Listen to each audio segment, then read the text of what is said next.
तो हेलो दोस्तों, कैसे हो आप सभी लोग। आप सभी का स्वागत है मेरे चैनल एडुकेशन फ्रॉम बुक्स में। तो आज के वीडियो में हम लोग देखेंगे बिहार बोर्ड क्लास 9 मैथ का प्रश्नावली 7.3। तो चलिए इस एक्सरसाइज को शुरू करते हैं। तो इस एक्सरसाइज का सबसे पहला क्वेश्चन है कि त्रिभुज ए बी सी और त्रिभुज डी बी सी एक ही आधार बी सी पर बने दो समद्विबाहु त्रिभुज इस प्रकार है कि ए और डी भुजा बी सी के एक ही ओर स्थित है। यानी कि इसमें ये बोल रहा है कि ए बी सी और डी बी सी एक ही आधार बी सी पर बना है। यानी कि ये बी सी एक आधार लिया है और इसी पर दो त्रिभुज बनाया है, एक ए बी सी और एक डी बी सी। और ये भी बोल दिया है कि दोनों एक ही साइड है, यानी ये ए पॉइंट और ये डी पॉइंट जो है ये बी सी के एक ही साइड है। तो इस तरह से हम लोग को इस तरह का एक फिगर मिल गया है। अब इसमें बोल रहा है कि यदि ए डी बढ़ाने पर बी सी को पी पर प्रतिच्छेद करे तो दर्शाइए कि, यानी कि ये जो ए डी था इस तरह से ए से ले जाके डी से ले जाके इस तरह से बी सी पर ला दिया है और इसको पॉइंट पी दे दिया है, यानी कि पी नाम दे दिया है। अब इसमें हम लोग को दर्शाने बोल रहा है ये चार चीज। तो सबसे पहला है कि त्रिभुज ए बी डी जो है वो सर्वांगसम है त्रिभुज ए सी डी के। तो यानी कि ए बी डी ये वाला त्रिभुज और यहाँ पर ए सी डी ये वाला त्रिभुज, तो ये वाला और ये वाला इन दोनों को हम लोगों को सर्वांगसम करना है। फिर उसके बाद है कि त्रिभुज ए बी पी जो है वो सर्वांगसम है त्रिभुज ए सी पी के। तो यहाँ पर ए बी पी यानी कि ये वाला और यहाँ पर ए सी पी ये वाला, तो ये दोनों ट्रायंगल को फिर हम लोग को कॉन्ग्रुएंट करना है, यानी सर्वांगसम करना है। फिर उसके बाद हम लोग को ए पी कोण ए और कोण डी दोनों को समद्विभाजित करता है ये सिद्ध करना है। यानी कि यहाँ पर ये जो ए पी लाइन है ये इस एंगल ए को और इस एंगल डी को इन दोनों को समद्विभाजित कर रहा है ये सिद्ध करना है। और लास्ट में सिद्ध करना है कि एपी रेखाखंड बीसी का लंब समद्विभाजक है। यानी ये जो एपी लाइन है ये बीसी का लंब समद्विभाजक है। यानी लंब का मतलब हो गया कि 90 डिग्री पर है, यानी कि हम लोग को यहाँ पर 90 डिग्री प्रूफ करना है। और समद्विभाजक है यानी कि इस बीसी को दो बराबर भागों में बांट रहा है, यानी कि बीपी बराबर सीपी प्रूफ करना है। तो इसे हम लोग कैसे करेंगे चलिए देखते हैं। तो सबसे पहले इसमें हम लोग को ये सिद्ध करना है कि त्रिभुज ए बी डी जो है वो सर्वांगसम है त्रिभुज ए सी डी के। तो यानी कि हम लोग सबसे पहले ये वाला त्रिभुज और ये वाला त्रिभुज को देखते हैं कैसे सर्वांगसम करेंगे। तो इसके लिए हम लोग सबसे पहले इस तरह से लिखते हैं कि त्रिभुज ए बी डी और तथा त्रिभुज ए सी डी में, यानी कि इस दोनों त्रिभुज में हम लोग कोई तीन चीज़ बराबर करेंगे। तो सबसे पहले इस तरह से लिख दिए।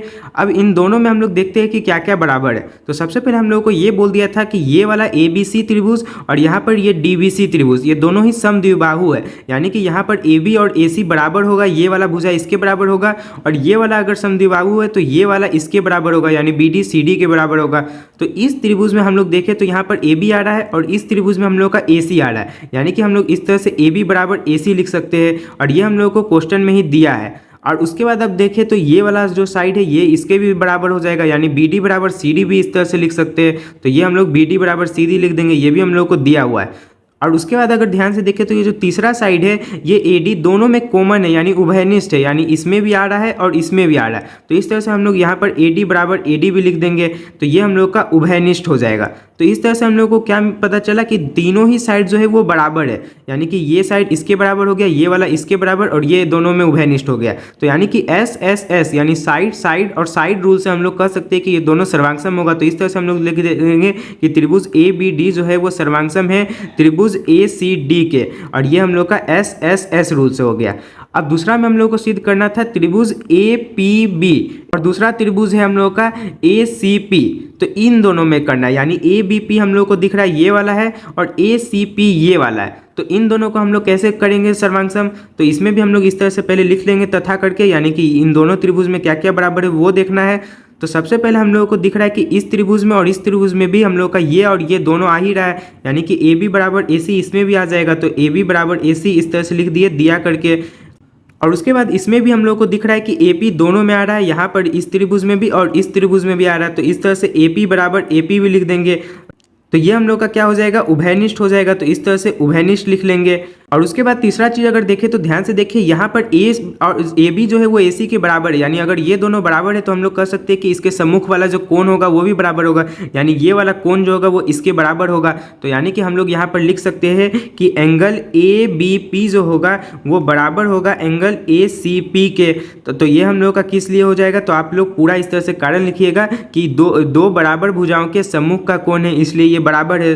तो इस तरह से हम लोग को तीन चीज़ बराबर मिल गया है। लेकिन ध्यान से अगर देखें तो हम लोग को कौन सा तीन चीज़ बराबर मिला है, तो हम लोग को मिला है ये वाला साइड, ये वाला साइड और ये वाला एंगल, यानी कि साइड साइड और यहाँ पर एंगल है। तो ये ऐसा कोई कॉन्ग्रुएंस रूल यानी सर्वांगसम नियम होता ही नहीं है, तो इसलिए ये तरीका नहीं, गलत है। इस तरह से हम लोग इन दोनों को सर्वांगसम नहीं कर सकते, तो हम लोगों को यहाँ पर कुछ और करना होगा। तो ध्यान से देखिए, यहाँ पर हम लोग ये वाला और ये वाला तो बराबर हो ही गया है, और उसके बाद अगर देखें तो ये वाला और दोनों में उभयनिष्ठ हो गया, यानी बराबर हो गया।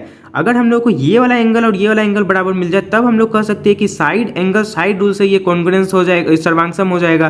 तो हम लोग ये एंगल और ये एंगल को कैसे बराबर करेंगे, तो सबसे पहले हम लोगों ने ये वाला त्रिभुज और ये वाला त्रिभुज को सर्वांगसम किया था शुरू में ही।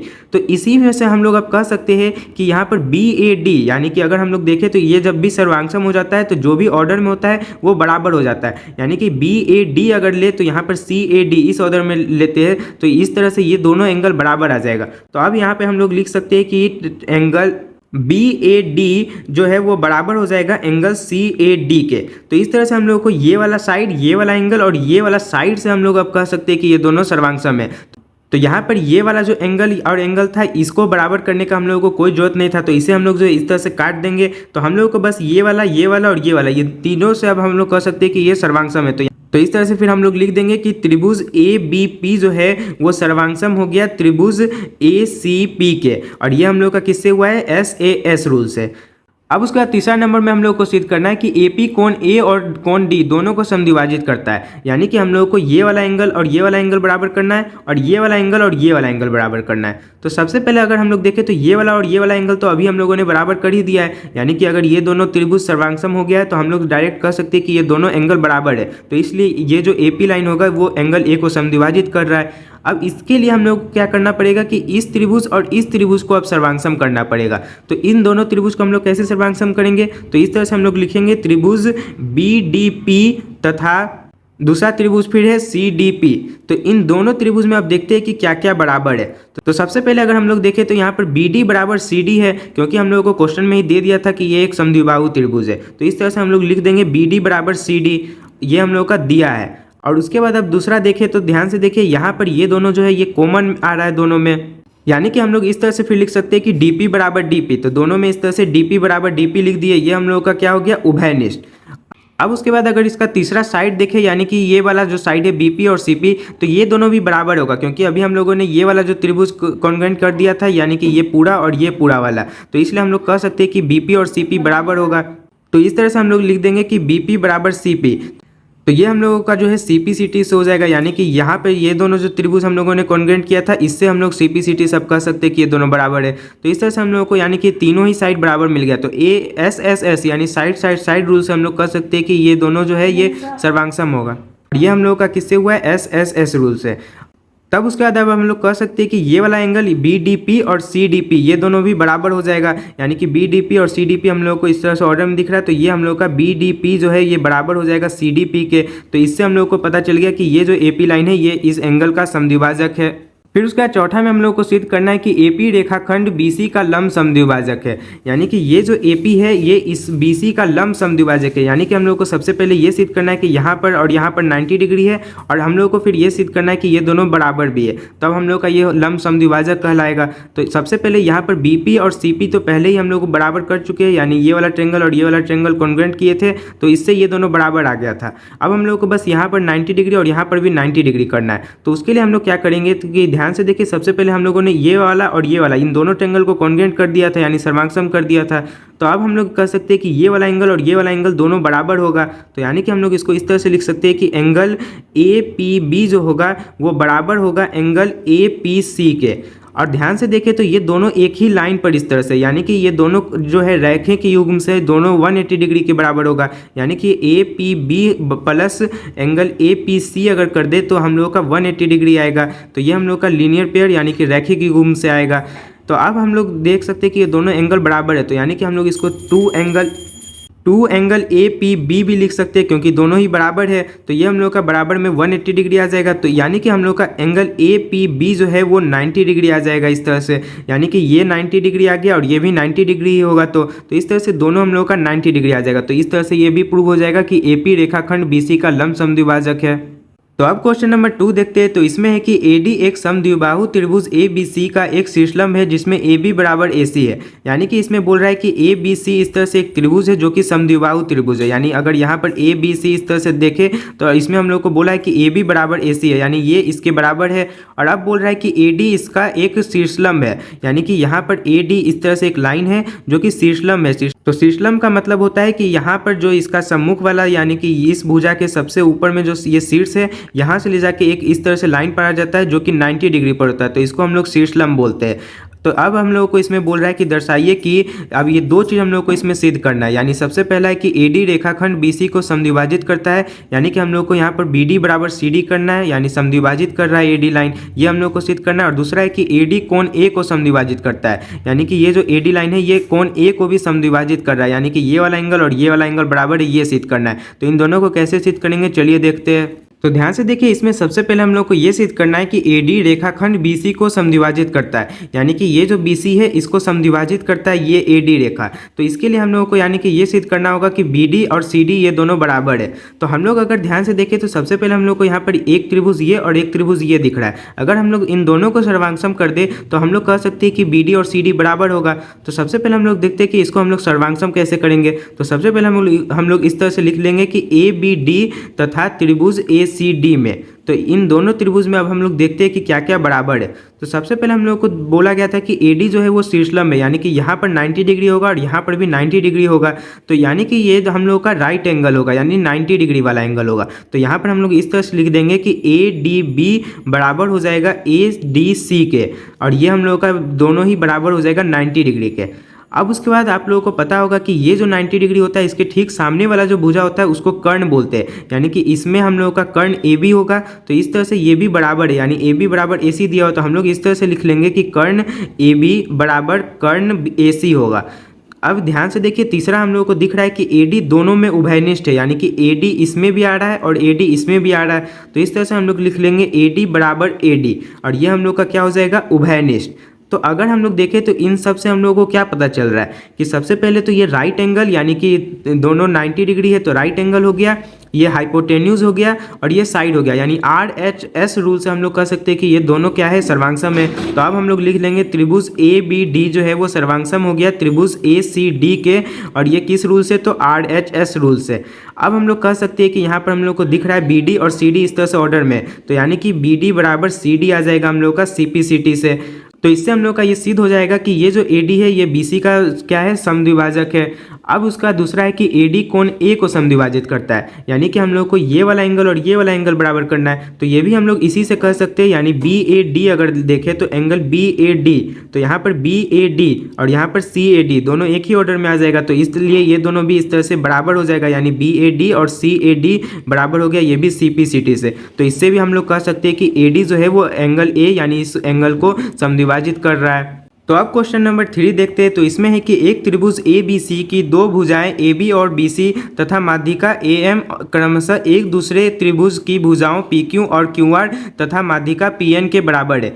यानी कि इसमें बोल रहा है कि दो त्रिभुज है, एक ABC है और दूसरा PQR है, यानी कि ये रहा ABC और ये रहा PQR वाला त्रिभुज। अब बोल रहा है कि इसमें AB भुजा और BC भुजा जो है वो बराबर है दूसरा त्रिभुज का PQ और QR के, यानी कि ये जो AB है ये हम लोग का PQ के बराबर है और ये जो दूसरा भुजा हम लोग का BC है, यानी ये वाला जो BC है ये QR के बराबर है, ये हम लोग को बोल दिया है। और उसके बाद बोल रहा है कि दोनों का ही माध्यिका, यानी कि इस त्रिभुज का माध्यिका हम लोग का ये हो गया AM। तो माध्यिका क्या होता है, जो यहाँ कोई भी एक शीर्ष से ले जाकर उसके जो सम्मुख भुजा होता है उसको समद्विभाजित करने वाला जो लाइन होता है, यानी कि यहाँ पर AM जो है ये इस BC को समद्विभाजित कर रहा है, यानी जितना ये BM होगा उतना ही CM होगा। और उसी तरह से यहाँ पर PN भी इसका माध्यिका है, यानी कि QN और RN बराबर होगा।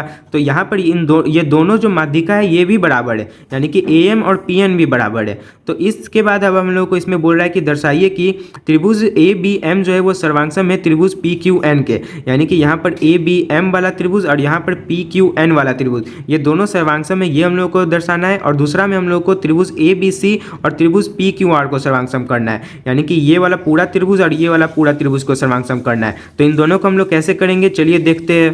तो सबसे पहले हम लोग को ए बी एम और पी क्यू एन को त्रिभुज को सर्वांग करना है, यानी कि ए बी एम ये रहा और पी क्यू एन। तो इन दोनों को हम लोग कैसे करेंगे, तो सबसे पहले हम लोग इस तरह से लिख लेंगे कि त्रिभुज ए बी एम तथा त्रिभुज पी क्यू एन में, तो इन सब में अब देखते हैं कि क्या क्या बराबर है। तो सबसे पहले हम लोग को दिख रहा है कि ए बी पी क्यू के बराबर है, ये हम लोग को क्वेश्चन में दिया हुआ है। तो इस तरह से ए बी बराबर पी क्यू लिख देंगे, ये हम लोग का दिया है।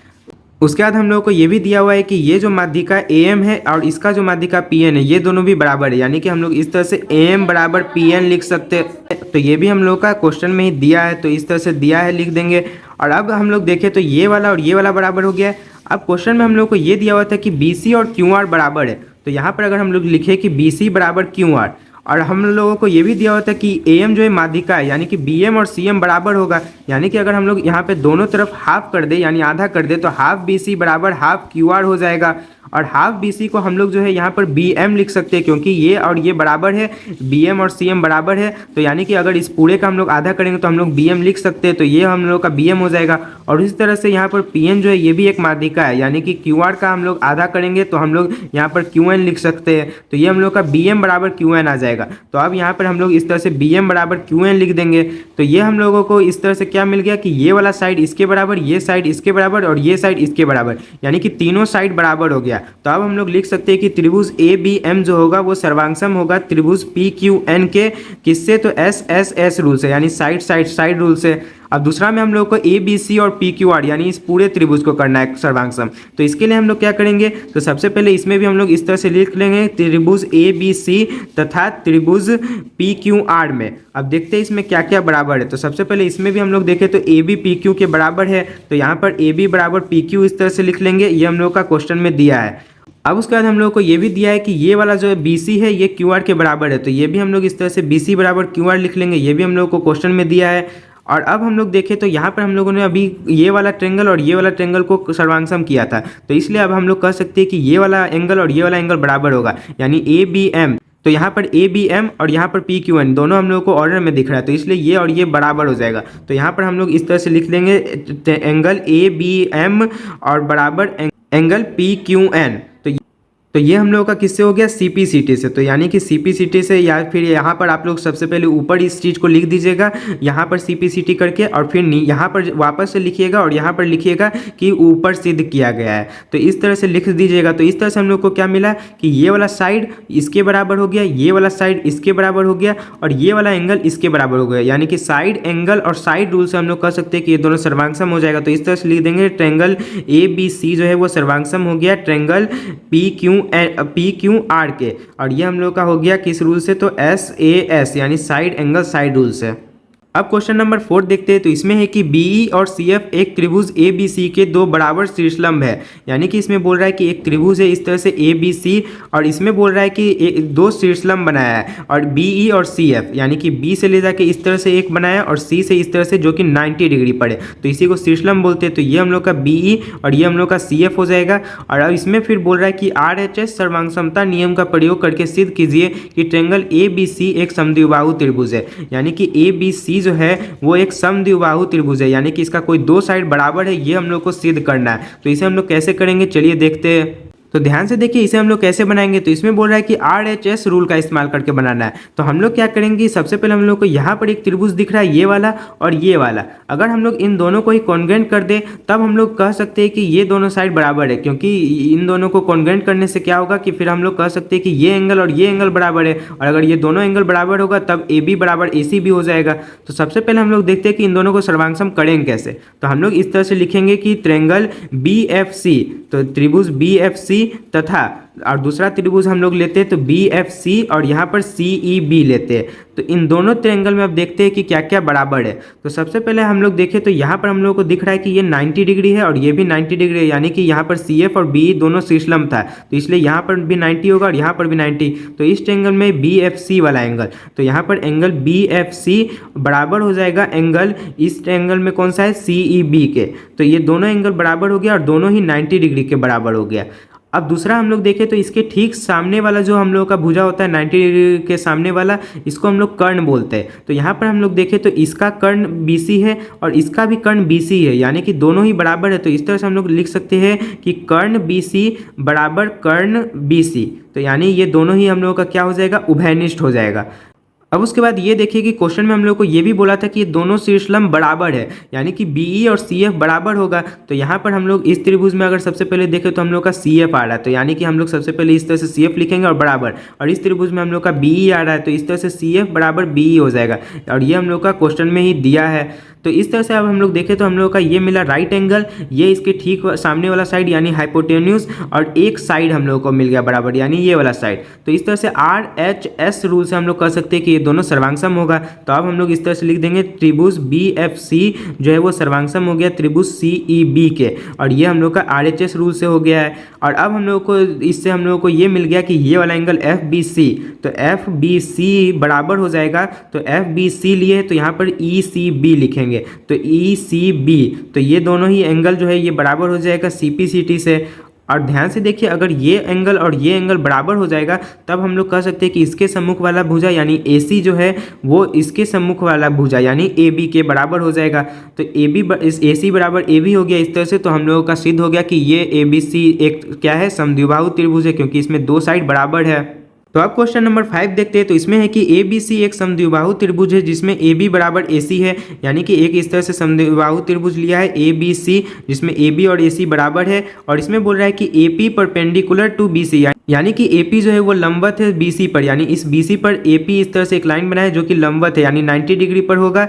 और अब बोल रहा है कि इसमें दर्शाना है कि एंगल B बराबर एंगल C है, यानी ये वाला एंगल और ये वाला एंगल बराबर है। तो इसे हम लोग कैसे करेंगे, चलिए देखते हैं। तो ध्यान से देखिए, जैसे ही हम लोग देखें कि यहाँ पर एंगल B और एंगल C को बराबर करना है, तो इससे हम लोगों को ये दिख रहा है कि हम लोगों को यहाँ पर दो ट्रायंगल दिख रहा है। अगर हम लोग इन दोनों ही ट्रायंगल को हम लोग सर्वांगसम कर दे तो हम लोग इन दोनों एंगल को बराबर कर सकते हैं। तो सबसे पहले हम लोग इन दोनों को सर्वांगसम करेंगे। तो यानी कि हम लोग सबसे पहले इस तरह से लिख लेंगे कि त्रिभुज ABP में और दूसरा त्रिभुज हम लोग का कौन सा है, ACP में। तो इन दोनों में अब हम लोग देखते हैं कि क्या क्या बराबर है।